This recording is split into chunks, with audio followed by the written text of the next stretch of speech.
Tu connais ce moment dans la vie où tu réalises que certaines personnes ne changeront jamais?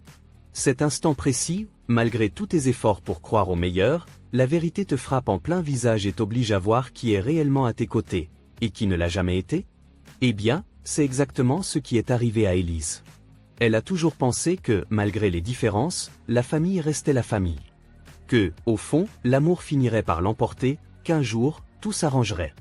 Mais quand la personne qu'elle aimait le plus au monde a eu besoin d'aide, c'est là qu'elle a découvert une vérité que personne ne veut affronter sur sa propre famille. La trahison a été un coup de poing en plein ventre. Ce n'était pas un petit malentendu. Ce n'était pas une dispute insignifiante. C'était le genre de choses qui brise des liens à jamais. Et maintenant, assise là, le téléphone à la main, fixant l'écran où s'affichait le pire message qu'elle aurait pu recevoir, Élise savait que plus rien ne serait comme avant. Et toi? As-tu déjà vécu un moment comme celui-là? Alors, abonne-toi à la chaîne et viens découvrir avec moi cette histoire vraie et bouleversante, car je te garantis que tu n'es pas prêt pour ce qui va se passer. Je n'aurais jamais pensé raconter cette histoire, mais parfois la vie prend des tournants si inattendus qu'il faut tout mettre à plat pour essayer d'en comprendre le sens. Mon nom est Élise, j'ai 35 ans, et ma vie a connu plus de hauts et de bas que je n'aurais jamais pu imaginer. Pendant longtemps, j'ai cru que j'avais une famille, un noyau solide sur lequel je pouvais compter. Mais aujourd'hui, alors que je regarde en arrière, je me rends compte que j'ai été aveuglée par l'illusion du lien familial. Ce que j'ai vécu ces derniers mois m'a appris une vérité brutale. Tout le monde n'a pas un cœur capable d'aimer sans condition. Il y a 1 an, j'ai divorcé de Mathieu, mon ex-mari. Malgré tout ce que l'on pourrait penser, notre séparation s'est faite dans le respect.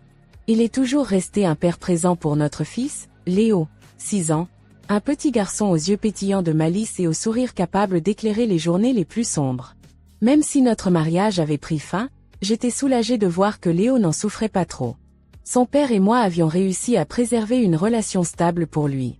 Je vivais avec Léo dans une maison spacieuse en banlieue, un cadeau inattendu de mon divorce. Mathieu, étant un homme d'affaires prospère, avait été généreux dans le partage des biens. Il m'avait laissé la maison ainsi qu'un appartement en ville, dont le loyer me permettait d'avoir une source de revenus stable. La maison était magnifique, avec un grand jardin où Léo adorait jouer. C'était notre petit monde à nous, un endroit où je voulais qu'il se sente en sécurité.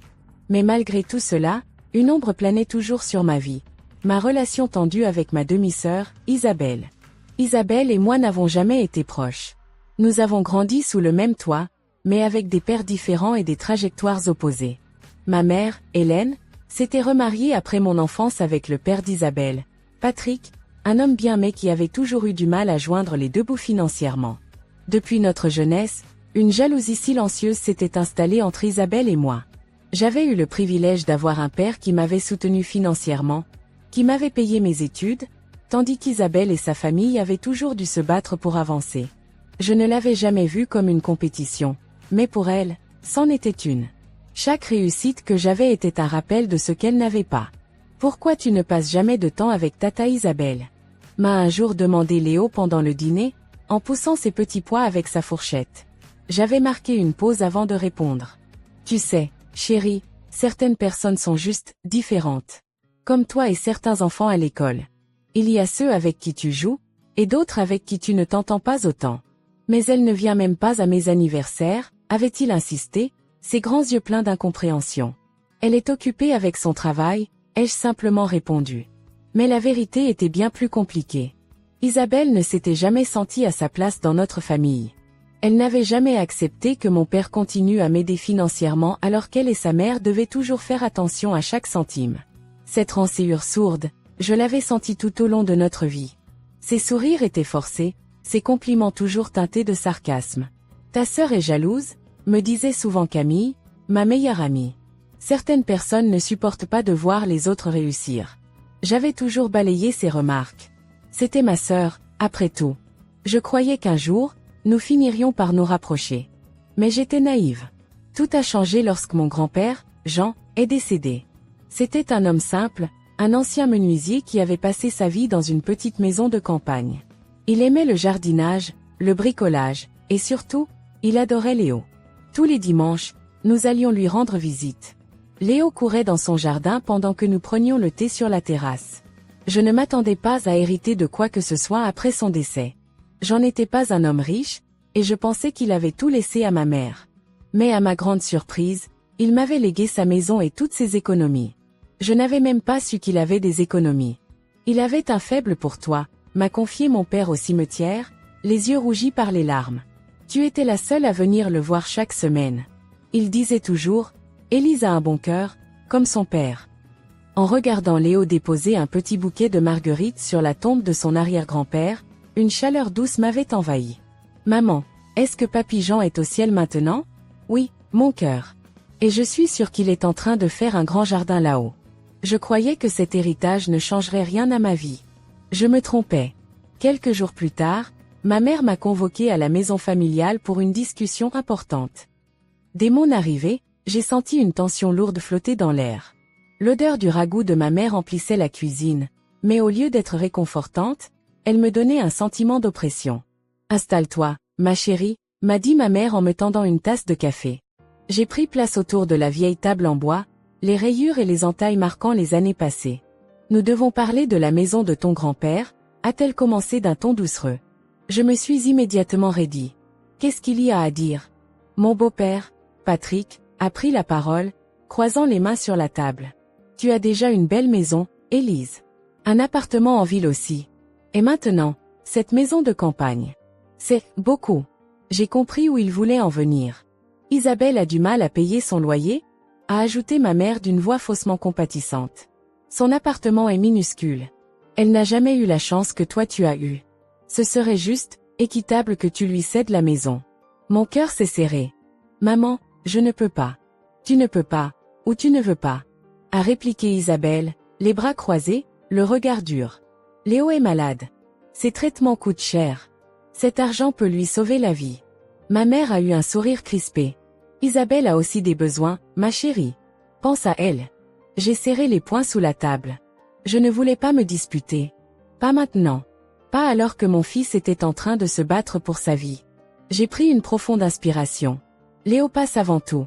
Je me suis levée et j'ai quitté la pièce sous leur regard glacé. Je ne savais pas encore que ce n'était que le début d'une trahison bien plus profonde. La voiture roulait sur l'asphalte humide alors qu'Élise rentrait chez elle, les phares illuminant la route sombre devant elle.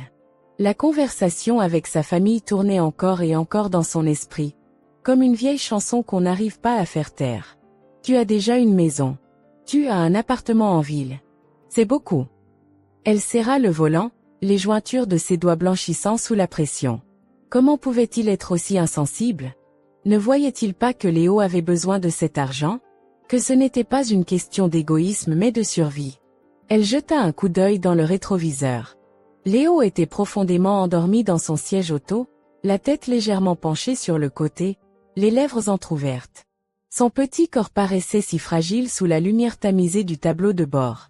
Il était tout pour elle. Son fils, son monde. Elle inspira profondément en serrant les dents. Il ne la forcerait pas à céder. Pas cette fois. Depuis plusieurs semaines, elle avait remarqué des signes troublants chez Léo. Au début, ce n'était que de petits indices, un manque d'appétit, une fatigue persistante, des bleus inexpliqués sur ses bras et ses jambes. C'est normal à son âge, avait dit la pédiatre lors d'une consultation. Les enfants sont souvent maladroits. Mais Élise savait. Une mère sait. Elle avait insisté pour faire des analyses plus poussées. Juste par précaution. Un pressentiment oppressant pesait sur sa poitrine, refusant de s'évaporer. Et puis, il y avait eu ce jour où Léo s'était effondré en plein milieu du salon. Elle s'était précipitée vers lui, le cœur battant à tout rompre. Il était conscient, mais épuisé, incapable de tenir debout. C'était la goutte de trop. Elle l'avait immédiatement emmené à l'hôpital. Les analyses étaient revenues quelques jours plus tard. Les résultats avaient tout changé. Assise dans le cabinet du docteur Moreau, Élise tenait la main de Léo, qui jouait distraitement avec un petit dinosaure en plastique sur la table. Le médecin tourna l'écran de son ordinateur vers elle et prit une grande inspiration avant d'annoncer la nouvelle. « Madame Arnaud, les résultats montrent une anomalie dans le sang de Léo. » Le cœur d'Élise se serra. « Une anomalie? Je ne vais pas tourner autour du pot, » dit Moreau en croisant les mains sur le bureau. « Nous avons détecté une leucémie. » Le mot résonna dans la pièce comme une explosion silencieuse. Leucémie. Élise sentit le sol s'effondrer sous elle. Ce n'est pas possible, balbutia-t-elle. Il est juste fatigué. C'est une erreur, n'est-ce pas? Moreau secoua la tête avec une tristesse contenue. Je suis désolée. Nous allons devoir commencer un traitement immédiatement. Élise sentit ses yeux s'embuer. Elle serra la main de Léo plus fort, comme si ce simple contact pouvait empêcher son monde de s'écrouler. Quelles sont ses chances? Murmura-t-elle. Chaque cas est unique, mais la leucémie aiguë lymphoblastique a un taux de guérison encourageant chez les enfants. Tout dépend de la rapidité avec laquelle nous commençons le traitement. Ses oreilles bourdonnaient. Son cœur battait si fort qu'elle l'entendait dans sa tête. Léo, sentant son malaise, leva les yeux vers elle. « Maman, qu'est-ce qu'il y a ?» Elle se força à sourire, chassant les larmes de ses yeux. « Rien, mon amour. Tout va bien. » Mensonge. Rien n'allait bien. Les jours suivants furent un cauchemar éveillé. Léo fut immédiatement hospitalisé pour commencer sa chimiothérapie. Élise passa ses journées et ses nuits à ses côtés, dormant dans un fauteuil inconfortable, retenant ses larmes chaque fois qu'il demandait quand il pourrait rentrer à la maison. Elle n'avait plus le temps ni l'énergie de penser à autre chose que son fils. C'est pourquoi, quand elle reçut un message d'Isabelle, elle hésita même à l'ouvrir. « Tu as réfléchi pour la maison? C'est important. » Elle sentit une colère sourde monter en elle. Isabelle savait ce qu'elle traversait. Sa mère le savait aussi. Et pourtant, elle continuait à insister. Comment peuvent-elles être aussi égoïstes? Murmura-t-elle en jetant son téléphone sur la table de chevet. Le lendemain, alors qu'elle venait à peine de poser un plateau repas devant Léo, son téléphone sonna. Sa mère. Elle hésita, puis décrocha. « Maman? Élise, chérie, on voulait juste savoir, où en es-tu avec la maison? » Elle ferma les yeux, la mâchoire crispée. « Léo est à l'hôpital, maman. Est-ce que tu comprends ça? Je n'ai pas le temps pour ça. » Un silence gênant. « Je comprends, bien sûr, mais Isabelle en a vraiment besoin. » Élise sentit son sang bouillir. « Elle en a besoin? » répliqua-t-elle, la voix tremblante de rage. « Et moi? J'ai un fils malade, maman. Il a une leucémie. » Un autre silence. Puis, la voix de sa mère, hésitante. « Je sais, ma chérie, mais, tu as toujours eu plus qu'elle. Ce serait un beau geste. » Un beau geste. Élise raccrocha sans un mot. C'était la dernière fois qu'elle essayait de leur faire comprendre. Elle ne céderait pas. Quelques semaines plus tard, un miracle sembla se produire. Léo réagissait bien au traitement. Ses analyses s'amélioraient. Il retrouvait un peu d'appétit, souriait davantage. Un matin, il se tourna vers elle et demanda. « Maman, est-ce qu'on peut aller au parc ce week-end » Son cœur s'emballa. « Au parc ? Oui. Comme avant. Avec les canards. » Elle sentit les larmes lui monter aux yeux. C'était la première fois en des mois qu'il manifestait l'envie de faire quelque chose d'aussi simple. Elle sourit, caressant ses cheveux encore épais malgré les traitements. « Dès que tu es assez fort, mon ange. Et papa, il pourra venir aussi ?» Elle hocha la tête. « Bien sûr qu'il pourra. » Dans ce moment de pur bonheur, elle ne savait pas encore que tout allait bientôt s'effondrer à nouveau. 3 jours plus tard, alors qu'elle était encore à l'hôpital avec Léo, elle reçut un message inattendu d'une amie. « Tu as vu ce qu'Isabelle a posté ?» Intriguée, elle ouvrit les réseaux sociaux et sentit son souffle se bloquer. Isabelle annonçait une grande fête pour inaugurer sa nouvelle maison. Et la date? Le même jour que le prochain examen critique de Léo. Elle sentit son estomac se nouer. Comment osait-elle? Le sang battait à ses tempes alors qu'elle fixait l'écran, incapable d'y croire. Un dernier message apparut sur son téléphone, cette fois de sa mère. « Tu viendras à la pendaison de crémaillère d'Isabelle? Elle t'invite. » C'était la goutte de trop. Elle allait leur faire payer cette trahison. Élise fixait encore son téléphone, incapable de détourner le regard de l'écran. Son cœur battait à une vitesse folle, un mélange de rage et de trahison bouillonnant en elle. Isabelle donnait une fête pour inaugurer sa nouvelle maison. Et pas n'importe quand. Le même jour où Léo devait passer son prochain examen médical crucial. Elle relut le message de sa mère, espérant avoir mal compris. « Tu viendras à la pendaison de crémaillère d'Isabelle? Elle t'invite. » Un rire amer lui échappa. Elle, invitée? Invitée à une célébration pour une maison qui aurait dû lui revenir? Invitée à une fête alors que son fils luttait pour sa vie dans un lit d'hôpital? Son premier réflexe fut de répondre avec toute la colère qu'elle avait en elle. Mais elle s'arrêta. Non. Elle ne leur donnerait pas ce plaisir. Ils pensaient pouvoir la manipuler, l'écraser sous la culpabilité. Ils allaient voir de quoi elle était capable. Les jours suivants furent une épreuve d'endurance. D'un côté, il y avait Léo, qui, malgré son sourire et son énergie retrouvée, avait toujours un combat à mener. Ses analyses restaient incertaines, et chaque rendez-vous chez le médecin était un pas de plus sur un terrain instable. De l'autre, il y avait cette fête que sa sœur préparait avec une insouciance révoltante. Les réseaux sociaux d'Isabelle débordaient d'excitation. Je veux que cette soirée soit inoubliable. Hâte de célébrer ce nouveau départ avec mes proches. Ses proches? Élise grimaça en lisant les commentaires. Tout le monde savait ce qui se passait. Tout le monde savait que Léo était à l'hôpital. Et pourtant, personne ne semblait remettre en question l'absurdité de cette fête. Ou plutôt, presque personne. Un soir, alors qu'elle était encore à l'hôpital avec Léo, elle reçut un message de Camille, sa meilleure amie. « Dis-moi que c'est une blague. » Élise fronça les sourcils. « Si seulement. » « Je n'en reviens pas. » « Elle ose vraiment. »« Oui. Elle ose. » Un silence, puis un autre message. « Qu'est-ce que tu vas faire ?» Élise fixa l'écran.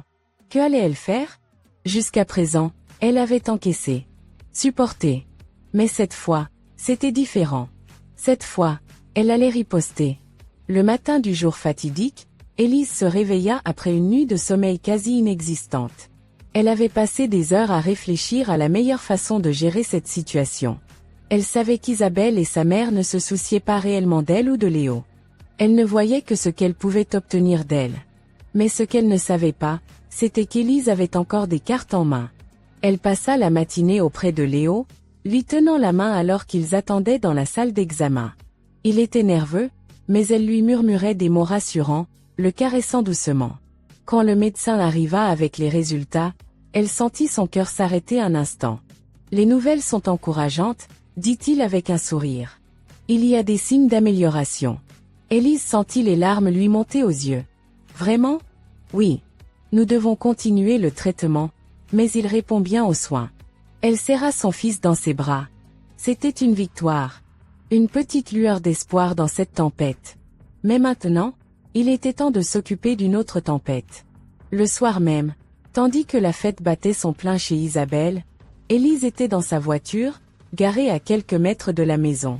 Elle voyait les invités arriver, rire et verre à la main, insouciants. La maison brillait sous les lumières extérieures, des éclats de musique filtraient à travers les fenêtres ouvertes. Tout semblait parfait. Mais ça ne durerait pas. Car Élise n'était pas venue les mains vides. Elle sortit son téléphone et fit défiler ses contacts jusqu'à tomber sur un nom bien précis. Son avocat. Maître Duhamel? Bonsoir, Élise. Tout est prêt? Elle regarda la maison, sa mâchoire se contractant. Oui. Parfait. Je m'occupe du reste.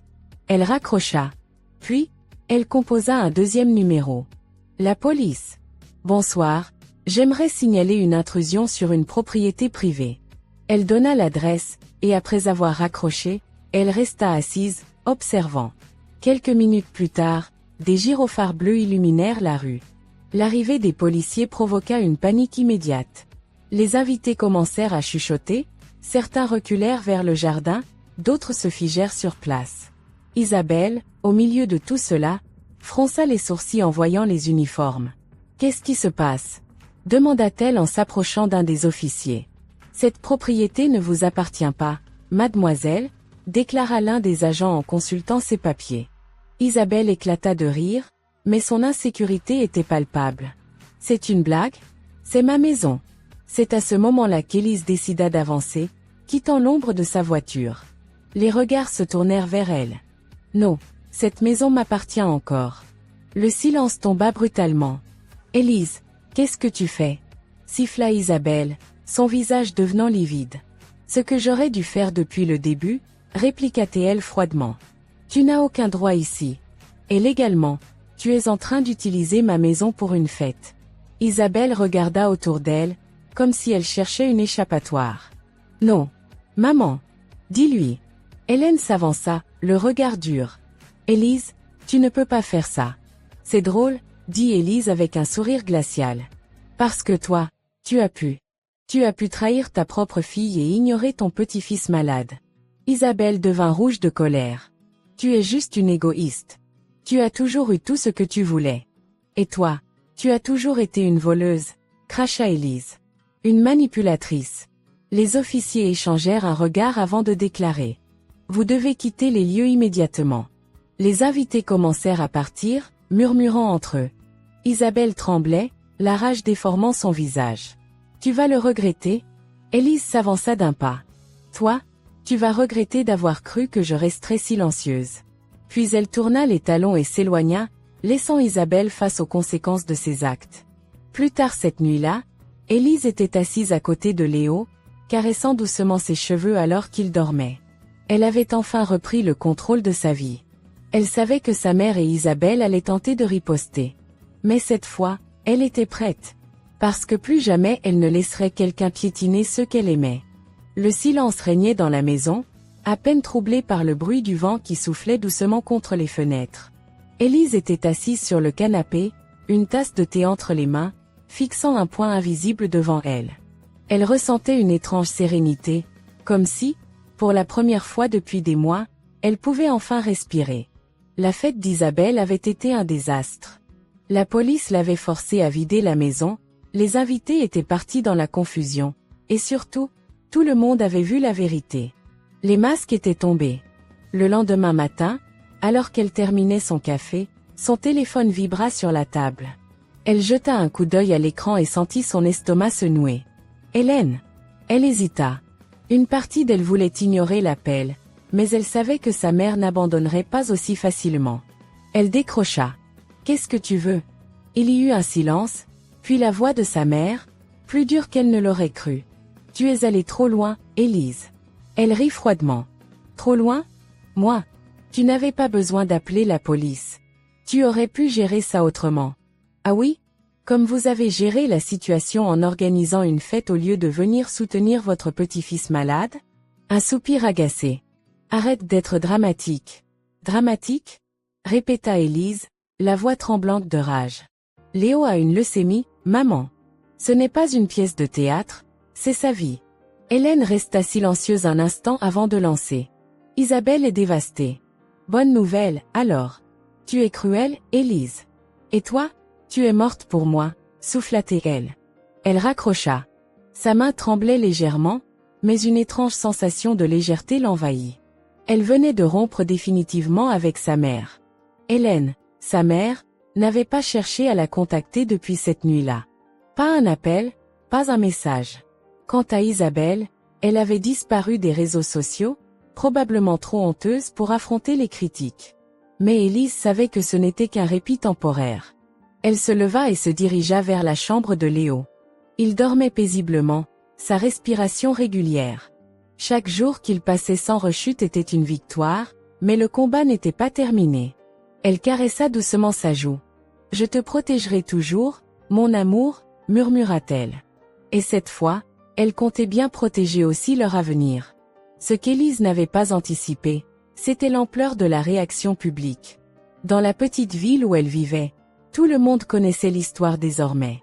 Une tante éloignée avait publié un message incendiaire sur les réseaux sociaux, dénonçant le comportement d'Isabelle et d'Hélène. Imaginez choisir une fête au lieu d'assister au combat d'un enfant malade. Il faut être sans cœur. Les commentaires affluaient. Quelle honte! Pauvre petit garçon, il méritait mieux de sa propre famille. Je ne remettrai plus jamais les pieds chez Isabelle. L'impact fut immédiat. Isabelle perdit plusieurs contrats professionnels, son travail dans l'administration locale fut mis en péril.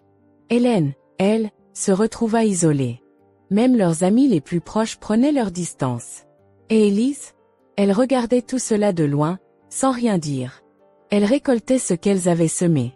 Alors qu'elle pensait que tout était enfin derrière elle, elle reçut un appel inattendu. Maître Duhamel, son avocat. « Élise, j'ai quelque chose d'important à te dire. » Elle fronça les sourcils. « Je t'écoute. J'ai examiné en détail les documents de la succession de ton grand-père. Et il y a quelque chose d'étrange. » Étrange comment? Il y eut un silence avant qu'il ne continue. Isabelle et ta mère ont tenté de falsifier des documents pour s'approprier la maison avant même que tu ne l'aies officiellement refusée. Le souffle d'Élise se coupa. Quoi? Elles avaient prévu depuis le début de te mettre la pression.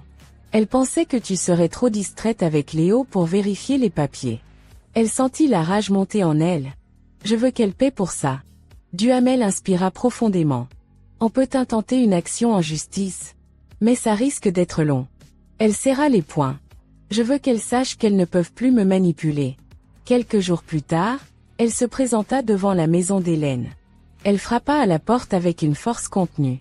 Hélène ouvrit, l'air épuisé. « Qu'est-ce que tu fais ici ?» Élise leva un document sous ses yeux. « Je sais ce que vous avez fait. » Sa mère blêmit légèrement. « Je ne mens pas. » Isabelle arriva derrière, les bras croisés. « Toujours à dramatiser, hein ?» Élise lui lança un regard glacial. « Vous avez falsifié des documents. Vous pensiez que j'étais trop absorbée par mon fils malade pour m'en rendre compte ?» Isabelle haussa les épaules. « Et alors ? Tu n'avais pas besoin de cette maison. » Elle rit froidement. « Et c'est à toi d'en décider ?» Isabelle la fixa, mais cette fois, il n'y avait plus d'assurance dans son regard. « Tu veux quoi, Élise ? Tu veux me voir en prison ? Je veux que tu saches que je ne serai plus jamais votre victime. » Elle jeta un dernier regard à sa mère, qui paraissait plus vieille, plus fatiguée. « Et toi, maman ? Tu n'as rien à dire ?»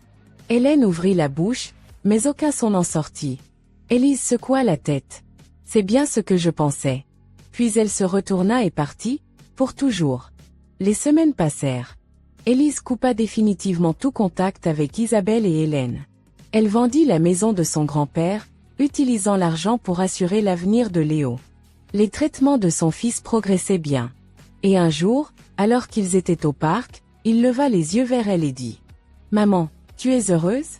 Elle sourit, caressant ses cheveux. « Oui, mon cœur. Je suis enfin libre. » Et cette fois, c'était vrai. Le soleil du matin filtrait à travers les rideaux de la chambre, projetant une lumière douce sur le visage endormi de Léo. Élise était assise au bord du lit, l'observant respirer paisiblement. Chaque mouvement de sa poitrine était une preuve que, malgré tout ce qu'ils avaient traversé, il était toujours là. Les dernières semaines avaient été une tempête. L'affaire de la falsification des documents par Isabelle et Hélène était maintenant entre les mains de son avocat. Même si elle n'avait pas encore décidé d'aller jusqu'au procès, elle savait qu'elle ne reculerait plus. Elle avait passé trop d'années à céder, à essayer de ménager des relations qui ne la méritaient pas. Aujourd'hui, c'était terminé. Un bip sonore interrompit ses pensées. Son téléphone venait de recevoir une notification. Elle fronça les sourcils et ouvrit l'écran. Un message vocal d'Isabelle. Son pouce accéléra légèrement, mais elle inspira profondément avant d'appuyer sur lecture. La voix d'Isabelle était tremblante, presque méconnaissable. « Élise, il faut qu'on parle. » Un silence, puis un soupir. « Tu as gagné. J'espère que tu es contente. Mais je veux que tu saches une chose. » Sa voix se brisa légèrement. « Je te hais. Je te hais pour tout ce que tu es. Pour tout ce que tu représentes. Mais surtout, je te hais parce que, malgré tout, maman continue à t'aimer plus que moi. » Puis, le message se coupa brusquement. Élise resta figée un instant, tentant d'analyser les mots qu'elle venait d'entendre. C'était donc ça? Isabelle ne regrettait rien. Elle ne demandait pas pardon. Elle ne reconnaissait même pas ses torts. Tout ce qu'elle ressentait, c'était de la haine et du ressentiment. Élise serra les poings. Elle avait espéré, au fond d'elle, que cette guerre familiale prendrait fin sur une note de compréhension. Mais certaines personnes ne changent jamais. La journée passa sans incident, mais Élise ne pouvait pas se défaire de l'impression qu'un orage approchait. Elle le sentait dans son corps, une tension électrique qui ne disparaissait pas. Et elle avait raison. En fin d'après-midi, alors qu'elle revenait d'un rendez-vous avec Maître Duhamel, elle trouva une lettre anonyme glissée sous sa porte. Elle la ramassa avec précaution, l'ouvrant d'un geste sec. Les mots étaient écrits à la main, tracés avec rage. « Tu crois que tu as gagné ? Tu ne peux pas te débarrasser de nous aussi facilement. Tu n'auras jamais de paix. On veillera à ce que tu paies pour ce que tu as fait. » Aucune signature. Mais elle n'avait aucun doute sur l'identité de l'auteur. Elle serra la lettre entre ses doigts, la froissant jusqu'à ce qu'elle ne soit plus qu'une boule de papier. Puis, Elle la jeta dans la cheminée et alluma une allumette. Les flammes la dévorèrent en quelques secondes. Elle resta debout devant le feu, regardant la menace se transformer en cendres. « Essayez encore » murmura-t-elle. Parce que cette fois, elle ne fuirait pas. 2 jours plus tard, elle reçut un appel inattendu. Son père, un homme discret, qui n'intervenait jamais dans les conflits familiaux. « Élise, ta mère veut te voir. » Elle sentit une pointe d'agacement monter en elle. « J'ai déjà tout dit. Elle est malade. » Le silence tomba. Elle serra le téléphone plus fort. « Quoi ? Elle a fait un malaise hier soir. Ils l'ont emmenée à l'hôpital. » Élise resta figée. Son cœur lui hurlait de ne pas se laisser attendrir. Mais une partie d'elle, une infime partie, n'avait pas encore totalement effacé l'image de la mère qu'elle avait aimée autrefois. Contre toute attente, elle répondit. « J'arrive. » L'hôpital avait une odeur aseptisée et oppressante. En entrant dans la chambre, Élise aperçut Hélène allongée sur le lit, des cernes creusant son visage. Elle paraissait vieillie, affaiblie. Mais ses yeux, eux, avaient toujours la même lueur dure. « Te voilà. » Aucune tendresse dans sa voix. Élise croisa les bras. « Pourquoi tu voulais me voir ?» Hélène soupira, jouant distraitement avec le drap. « Tu as tout détruit, Élise. » Elle rit, un rire froid et amer. « Moi ? Tu es sérieuse ?» Sa mère détourna le regard. « Je voulais juste que tu partages avec ta sœur. »« Tu es trop dure. »« Je suis trop dure ?» répéta Élise en secouant la tête. « J'ai un fils malade, maman.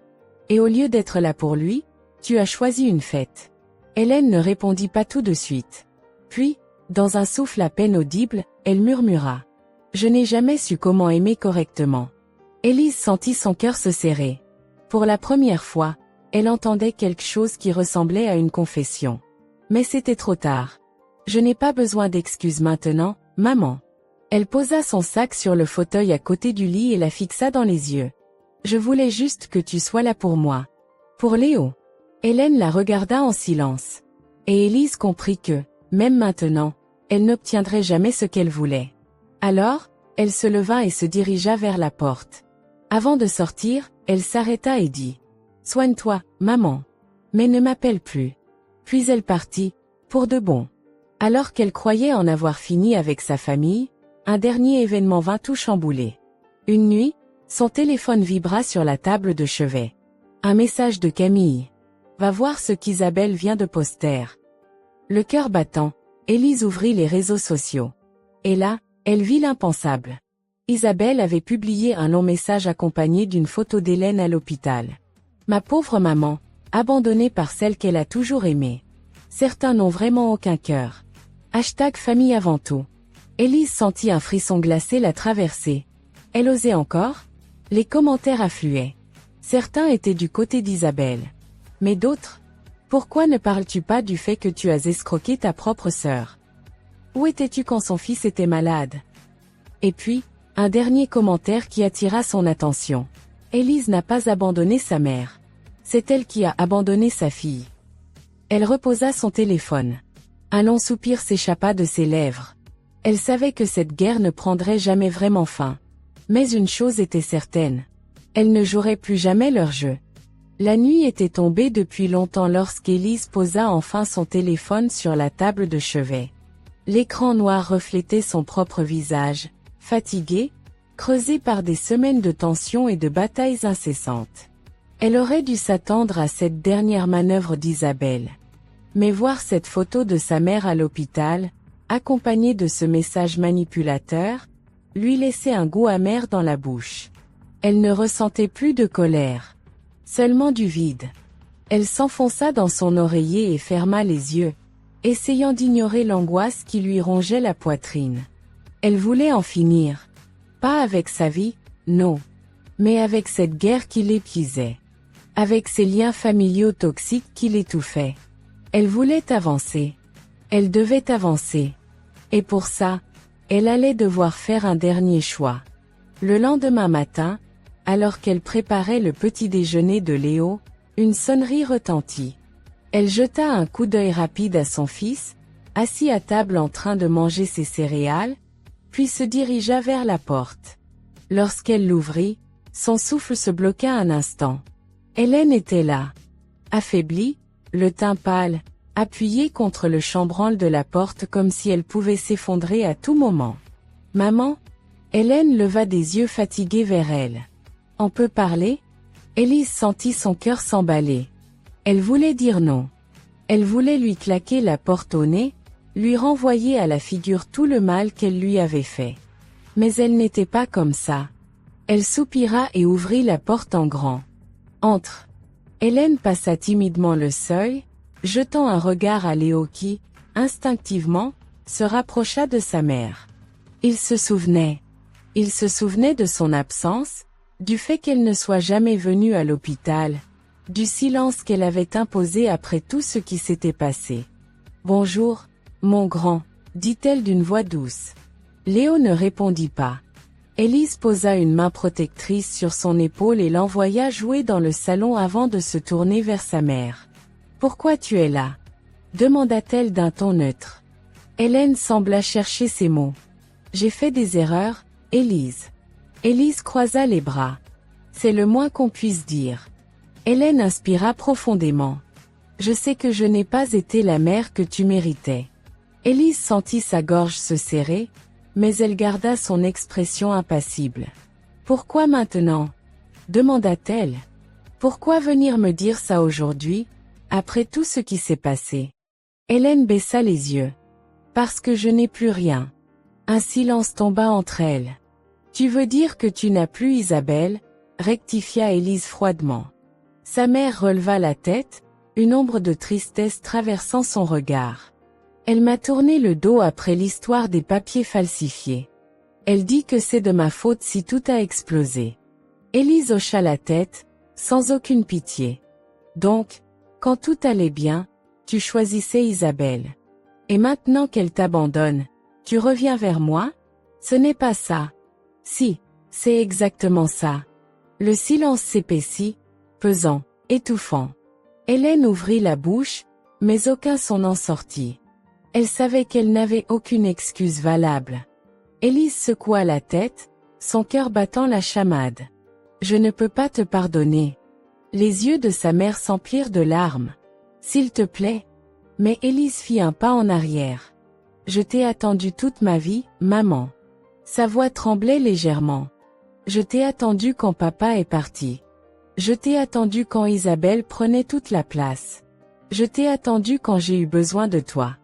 Et surtout, je t'ai attendu quand mon fils était malade. » Elle inspira profondément. « Mais tu n'es jamais venu. » Hélène éclata en sanglots, mais Élise resta de marbre. « Je suis désolée. » Trop tard. Elle ouvrit la porte en grand. « Sors. » Hélène leva des yeux humides vers elle, cherchant un signe d'indulgence. Mais il n'y en avait plus. Elle savait qu'Élise était sérieuse. Elle était partie pour de bon. Hélène hésita encore un instant, puis, d'un pas hésitant, elle sortit. Élise referma lentement la porte derrière elle. Puis, elle inspira profondément. Elle se sentait libérée. Mais il restait encore une dernière chose à régler. Le soir même, alors qu'elle venait d'endormir Léo, son téléphone vibra à nouveau. Un message de Camille. « Tu devrais voir ça. » Elle ouvrit le lien et sentit une vague de colère monter en elle. Isabelle venait de publier un post sur les réseaux sociaux. Les gens changent. Parfois, ceux qui devraient nous aimer le plus sont ceux qui nous détruisent le plus. J'espère que certaines personnes pourront vivre avec ce qu'elles ont fait. Les commentaires affluaient. Certains prenaient sa défense, d'autres la critiquaient violemment. Mais Élise ne s'en souciait plus. Elle savait qu'Isabelle essayait une dernière fois de jouer la victime, de retourner la situation. Mais cette fois, personne ne la croyait plus. Elle laissa tomber son téléphone sur le canapé et ferma les yeux. C'était fini. Les jours suivants, elle ressentit un apaisement progressif. Elle n'attendait plus d'appels, de messages, de confrontations. Elle avait mis un terme définitif à ce cycle toxique. Léo allait mieux, les médecins étaient optimistes. Et pour la première fois depuis longtemps, elle se sentait légère. Un matin, alors qu'elle préparait le petit déjeuner, Léo leva les yeux vers elle. « Maman, On va être heureux maintenant? Elle sourit doucement et s'accroupit à sa hauteur. Oui, mon amour. On va être heureux. Il lui sourit en retour, et dans ce regard, elle vit tout ce qui comptait vraiment. Pas le passé.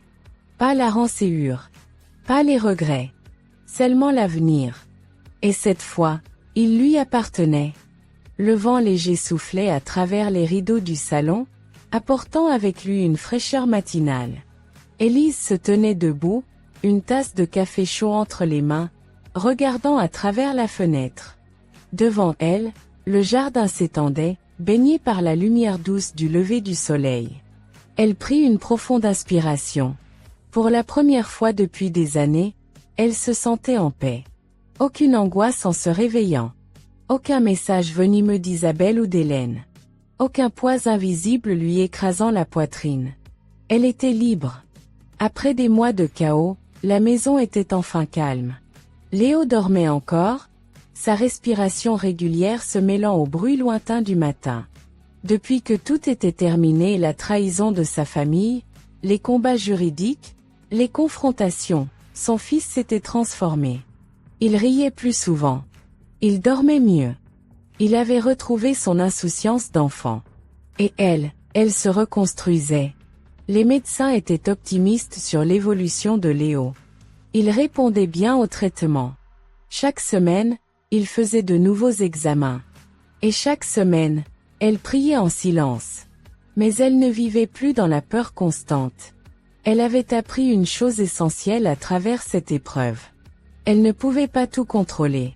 Mais elle pouvait choisir comment réagir. Et aujourd'hui, elle choisissait d'aller de l'avant. Elle n'avait plus entendu parler d'Isabelle depuis le dernier message toxique qu'elle avait posté sur les réseaux sociaux. Ses manipulations avaient fini par se retourner contre elle. Personne ne la croyait plus. Elle avait perdu toute crédibilité. Son travail, son image, ses relations. Tout s'était effondré. Quant à Hélène, elle était sortie de l'hôpital et vivait désormais dans une discrétion absolue. Élise savait que sa mère ne tenterait plus de la contacter. Elle avait compris.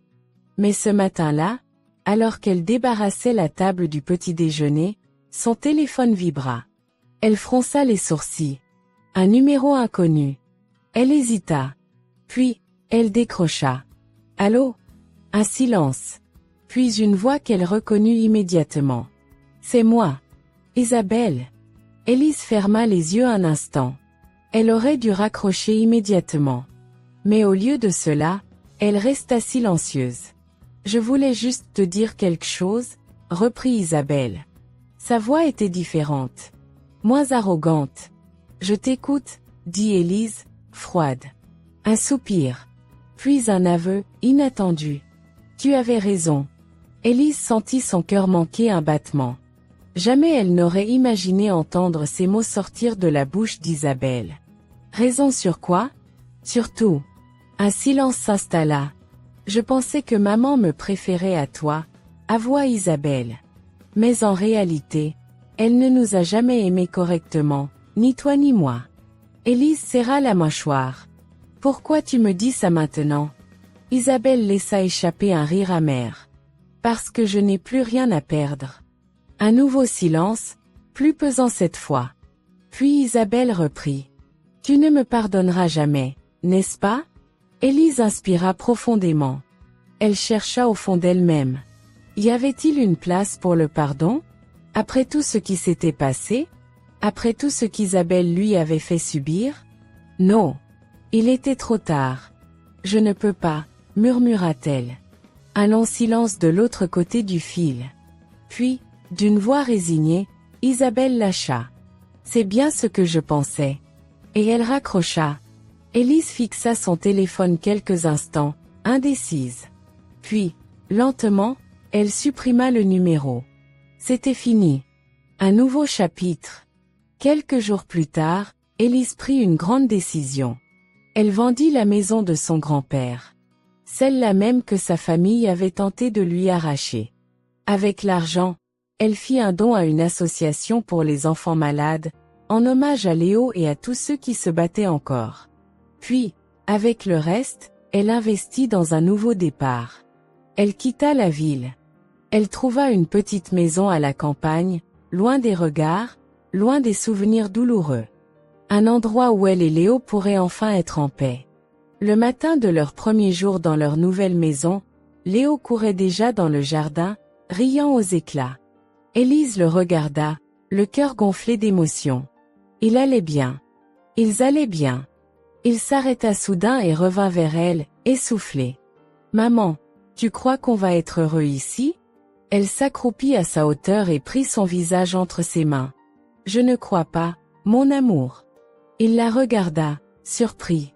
Elle sourit tendrement et caressa ses cheveux. « Je le sais. » Léo éclata de rire et l'embrassa sur la joue avant de repartir en courant. Élise leva les yeux vers le ciel, inspirant profondément l'air frais du matin. Elle était libre. Elle était en paix. Et surtout, elle savait que, quoi qu'il arrive, elle et Léo avaient gagné. L'histoire d'Élise et Léo nous a montré combien les relations humaines peuvent être complexes et douloureuses, surtout lorsqu'il s'agit de la famille. Nous avons suivi leur combat, avons ressenti leur souffrance et avons compris à quel point il peut être difficile de se détacher des liens toxiques. Mais nous avons également vu quelque chose de bien plus fort émerger de cette épreuve. La résilience, la capacité à se reconstruire, et surtout, l'importance de choisir son propre bonheur. Élise a traversé une tempête émotionnelle intense, où chaque pas en avant semblait l'amener vers de nouveaux obstacles. Mais au fil de son parcours, elle a compris une vérité fondamentale. On ne peut pas forcer les autres à nous aimer correctement. Il est parfois nécessaire de dire stop, de fixer des limites, même lorsqu'il s'agit de ceux qui partagent notre sang. L'amour n'est pas une obligation, et la famille, bien que précieuse, ne doit jamais être une prison émotionnelle. Léo, malgré son jeune âge, a été un symbole de force et d'espoir. Son combat contre la maladie a illustré que même dans les moments les plus sombres, il y a toujours une lueur de lumière. Son sourire, ses questions innocentes, son désir de retrouver une vie normale, tout cela nous rappelle que les enfants ont une force incroyable, bien plus grande que ce que nous imaginons.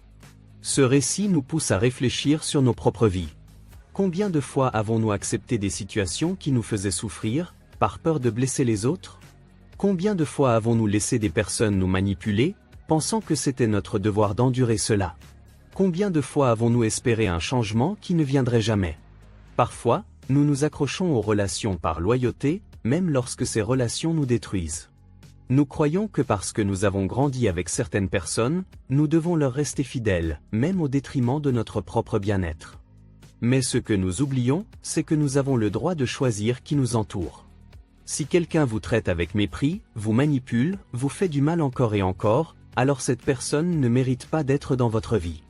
Le respect, l'amour et la considération ne sont pas à sens unique. Élise a pris une décision difficile mais nécessaire. Elle a compris qu'elle ne pouvait plus attendre un amour maternel qui ne viendrait jamais. Elle a réalisé que sa sœur n'éprouvait que du ressentiment et de la jalousie, et qu'aucune explication ne pourrait jamais changer cela. Elle a vu que son bien-être et celui de Léo passaient avant tout. Et vous? Avez-vous des personnes dans votre entourage qui vous font plus de mal que de bien? Avez-vous déjà ressenti ce poids invisible d'une relation toxique? Avez-vous déjà eu peur de dire assez? Si c'est le cas, prenez un moment pour réfléchir. Vous méritez d'être respecté, aimé et soutenu. Si quelqu'un dans votre vie vous prive de ces choses essentielles, alors peut-être est-il temps de faire un choix courageux. Nous aimerions beaucoup lire vos réflexions dans les commentaires. Partagez avec nous si cette histoire vous a touché, si elle vous rappelle quelque chose que vous avez vécu ou si elle vous a donné du courage pour affronter une situation difficile. Votre témoignage pourrait aider d'autres personnes qui traversent des épreuves similaires. Si vous avez aimé cette histoire et que vous voulez en voir d'autres aussi intenses, émotionnelles et inspirantes, alors n'oubliez pas de vous abonner à la chaîne et d'activer la cloche de notification pour ne manquer aucun contenu. Laissez un like, cela nous aide énormément à continuer à raconter ces histoires qui, nous l'espérons, vous touchent et vous apportent quelque chose de précieux. Et maintenant, permettez-moi de vous parler de quelque chose d'encore plus grand, d'encore plus puissant que toutes les épreuves que nous pouvons traverser sur cette terre. Jean 3h16 nous dit « Car Dieu a tant aimé le monde qu'il a donné son Fils unique, afin que quiconque croit en lui ne périsse point, mais ait la vie éternelle. » Ce verset est peut-être l'un des plus connus de la Bible, mais avez-vous déjà pris le temps de méditer sur la profondeur de ces paroles? Dieu a tant aimé le monde. Cela signifie que Dieu vous aime, personnellement, infiniment, sans condition. Peu importe votre passé, vos erreurs, vos failles, vos douleurs. Son amour pour vous ne change jamais. L'histoire d'Élise nous a montré à quel point l'amour humain peut être fragile et décevant. Nous attendons parfois des autres une affection qu'ils ne peuvent ou ne veulent pas nous donner. Nous souffrons de rejet, de trahison, de solitude. Mais l'amour de Dieu, lui, est parfait. Il ne trahit pas. Il ne déçoit pas. Il ne s'éloigne jamais. Il vous aime au point d'avoir envoyé son propre Fils, Jésus-Christ, pour mourir à votre place. Pourquoi? Parce que le péché nous sépare de Dieu. Nous avons tous fait des choses dont nous ne sommes pas fiers. Nous avons menti, blessé, jugé, échoué. Nous avons cherché l'amour dans les mauvaises personnes, mis notre confiance en des choses éphémères. Mais Dieu nous a offert un chemin de rédemption. Jésus-Christ est venu sur cette terre, il a vécu sans péché, et pourtant, il a pris sur lui nos fautes. Il a porté sur la croix notre douleur, notre honte, notre chagrin. Et par sa résurrection, il nous offre une vie nouvelle. Il ne s'agit pas d'une simple religion. Il ne s'agit pas d'un rituel ou d'une liste de règles à suivre. Il s'agit d'une relation vivante avec un Dieu qui vous aime profondément. Et aujourd'hui, il vous tend la main. Peut-être vous sentez-vous seul. Peut-être avez-vous été blessé par les autres. Peut-être avez-vous l'impression que personne ne vous comprend réellement. Mais Jésus vous comprend. Il connaît chaque larme que vous avez versée. Il sait chaque blessure que vous portez en vous. Il vous appelle à lui. Si vous n'avez jamais pris cette décision, si vous ne connaissez pas encore cet amour indescriptible, alors aujourd'hui peut être le jour de votre transformation. Tout ce que vous avez à faire, c'est l'accepter dans votre cœur. Priez simplement, sincèrement. Seigneur Jésus, je reconnais que j'ai besoin de toi. Je sais que je suis pécheur et que je ne peux pas me sauver par moi-même. Merci d'avoir donné ta vie pour moi, pour mes fautes, pour ma rédemption. Aujourd'hui, je t'accepte comme mon Seigneur et mon Sauveur. Viens habiter en moi, transforme ma vie, et conduis-moi dans ton amour éternel. Amen. Si vous avez fait cette prière avec foi, sachez que vous venez de faire le choix le plus important de votre vie. Dieu vous aime. Il a un plan magnifique pour vous. Et nous serions ravis d'entendre votre témoignage dans les commentaires. Si vous avez pris cette décision aujourd'hui, écrivez simplement « J'ai accepté Jésus ». Nous prierons pour vous et nous vous accueillerons avec joie dans cette grande famille qu'est le royaume de Dieu. Que Dieu vous bénisse abondamment, et à très bientôt pour une nouvelle histoire.